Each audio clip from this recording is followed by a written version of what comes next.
Tsy latsa-danja amin'ny ankizy rehetra ny ankizy ao amin'ny fokotany an-tany malandy fa nisy ny fizarana arendrana taratasy sy kilalao nataon'ireo ankizy mba hoentina mankalaza ny fa 4 ny volana Jona sy fankalazana ihany koa ny volana ankizy. Fanampina sy fanomezana avy tamin'ny komity pokotany no nahafahana nanao ny hetsika fampisehoana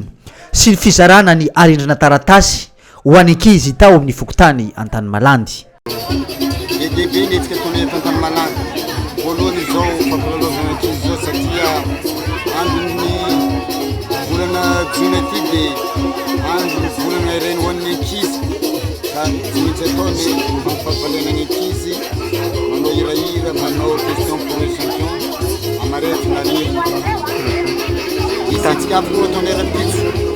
misy fizarana irendrina eo amin'ny 20 ho an'izay zaza sasahirana ara-pivelomana ary hoanao carnaval zay manomboka eo amin'ny savony manja ka hatrany amin'ny croisement miaraka amin'ilay mandeny sy ny ankizy mitondra renty zay ny hetsika ataony an-tany malandy amin'izao tongafa amin'ireny gestion zao tokony taogny falovantena miraha vahoaka eto mivoaka eto an-tany malandy koa satria tratran'izao asaramaniky fa fito amin'ny 20 taogna zao zava-dehibe zany fahatratrarana izany fito amin'ny 20 taogna zany amin'ny androan'andro somary enjakenjagna ara-pivelomana zao satria sasaty fiainana an'izao satria midangana daholo tsy automatique zany. Tamin'ny andro ny fa 4 ny volana Jona no nizarana io arendrina io